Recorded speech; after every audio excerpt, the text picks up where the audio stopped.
Hi, I'm Barbara Holtmann. Thank you very much for this opportunity. I've had such a lot of fun thinking about this big idea. It's great to imagine yourself in charge when there's no possibility whatsoever that you'd have to actually follow through on it. It's kind of a wonderful sense of irresponsibility. But in all seriousness, the work that I do is very much to facilitate strategies for social transformation. And over the course of the last 15 years, I have worked with thousands of people, asking them the question, what does it look like when it's fixed? And so in thinking about today, I thought, what are the most common features in that? And I realized that possibly the single element that is in all the visions of all the people that we've engaged with across the years is that there are no guns. So my big idea is to disarm South Africa. I would start by getting the CSIR to develop gun safes that are impenetrable by bombs or any other mechanism, and putting them into police stations nationally and not allowing the police to take their guns home. And in fact, not allowing any police member to check out a gun unless there was good cause and some electronic system to actually track that gun. I would then go to a system where I would make as many crimes as possible administrative rather than having other kinds of punishments for them. And I would try and empty the prisons of everybody except those who had committed violent crimes. I would follow the knowledge and research of people who are experts in prisons, not only internationally, but here we have such expertise on prisons. And I would listen to that about what we need to do about sentencing and what we know about the fact that keeping people in prison for longer is not necessarily any more valuable than keeping them there for shorter periods. I also think that we need to look at not incarcerating people who are not a danger to us. There's no value in it. It's just a terrible dark hole and a stain on our society. So I would look at violent crimes, at gun crimes, and say that those are the ones we would focus on. I would disarm taxis, would not allow taxis on the road with guns, would not allow people to own handguns, would say that this would be an act that would require only minimal courage by government because it is only a small minority of South Africans who wish to own guns.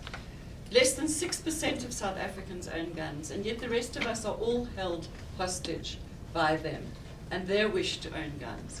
We know things about guns. We know that guns increase our levels of fear, and we are a society that is driven by fear. We are a society that is made up of aspirations to live behind high walls and barbed wire and CCTV cameras and men with guns on the street to protect us. I would incentivize people to drop those walls. I would give them tax benefits if they would take the walls down. And I would put a housing tax, a ring-fenced housing tax, on the building of new walls around properties. I would, in every way, try and take out from under its covers the deep trauma that we're all living with in South Africa, and instead try and build a society in which we can trust each other, not least because we can remove the fear of guns. But give us a 5-year deadline for removing the guns. During the course of that time, I'd make as many people as possible useful in a rolling series of gun amnesties in which guns were destroyed at the point of handing, publicly, constantly, in our faces, with angle grinders.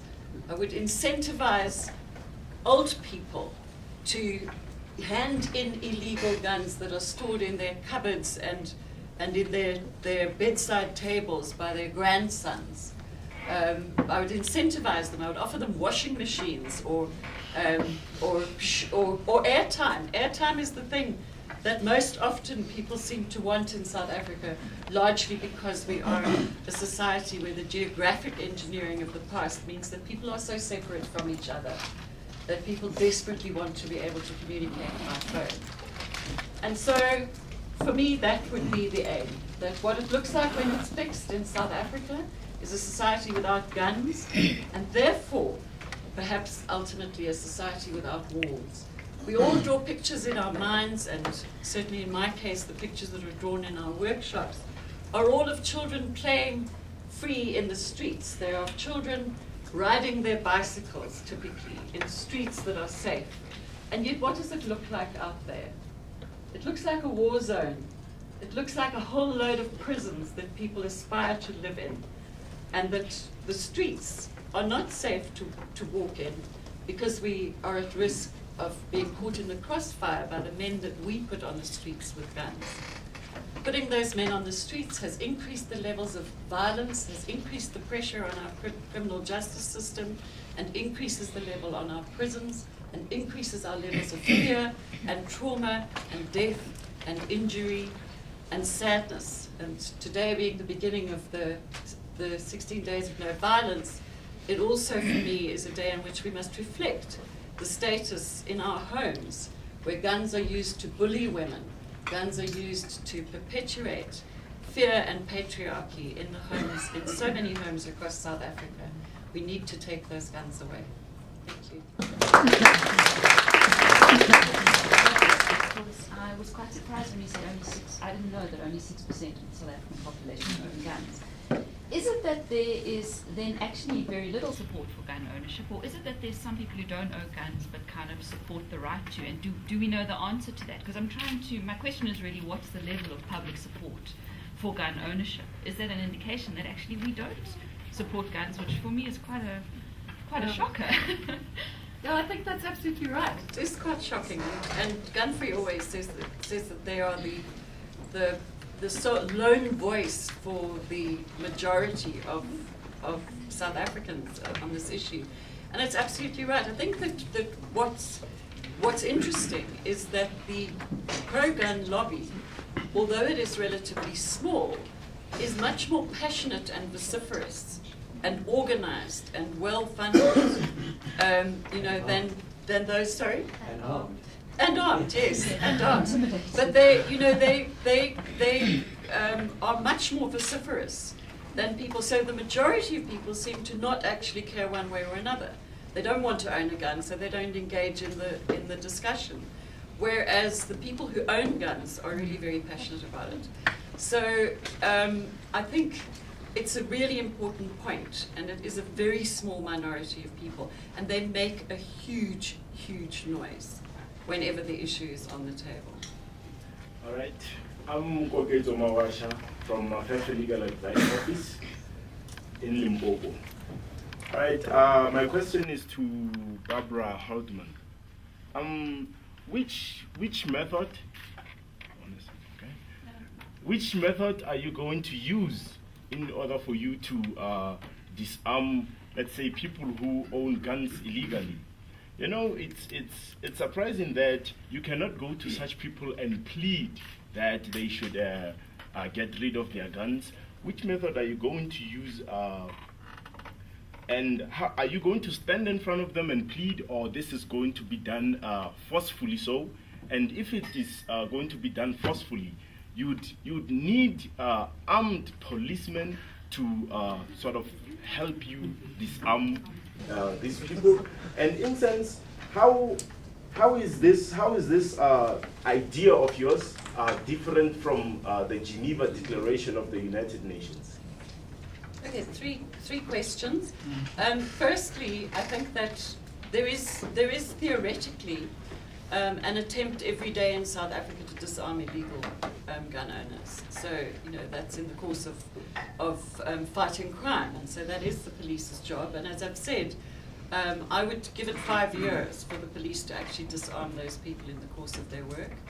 And the police would be, in my dream, the police would be allowed to take guns in circumstances that they need them. But they would not be allowed to take them home.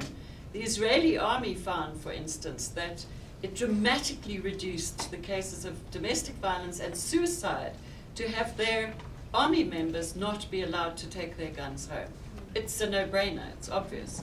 So letting the police not take their guns home would be a big way of stopping people getting guns from the police in the course of battles, for instance, because they are very vulnerable to that. So I think, and you say that you can't plead with people, but in fact internationally it has been shown, and even here, when there have been gun amnesties, that people do hand in guns if you ask them to.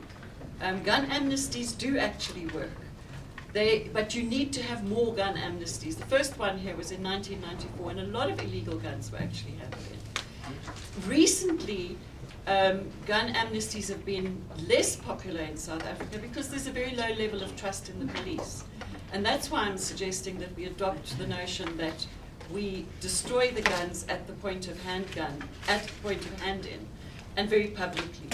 And that's problematic for the police because they want to use the guns to check if they've been involved in crimes.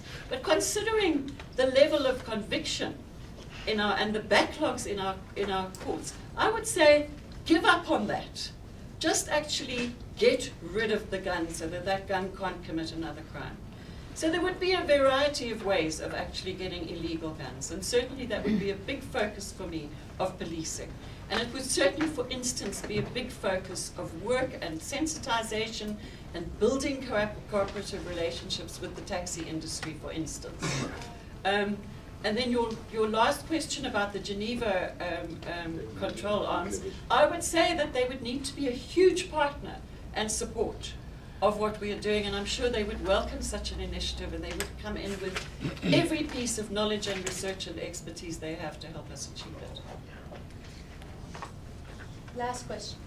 My name is Bongamatu. I'm from Big Fish School of Digital Filmmaking. My question is with disarming the police, not allowing them to take their guns home. We've seen over the past few weeks that police were being killed, like left and right, on and off duty. So how do they then protect themselves from that? But I think you've answered your own question. They have guns and yet they are killed. They have guns and yet they are killed for their guns. You know, the police, for me, it comes back to the fact that we are a society deeply traumatized. And we don't issue gun licenses according to our gun laws to people who are deeply traumatized. And yet we give those guns to the police, who are possibly the most deeply traumatized sector of our community, and ask them to take them home, where they take them into shebeens. They take them into dangerous circumstances. They get into fights. They are targeted because they have guns. What's happening at the moment in South Africa is that we are not safe. None of us are safe. We need, I believe, to take the approach that is offered to us here today to say, let's look at innovation, and let's look at big innovation, because we have very little to lose in terms of whether or not it's working at the moment, and it's not. So I would say that we would reduce the risk to the police of them being killed if they were not armed on their way to and from home.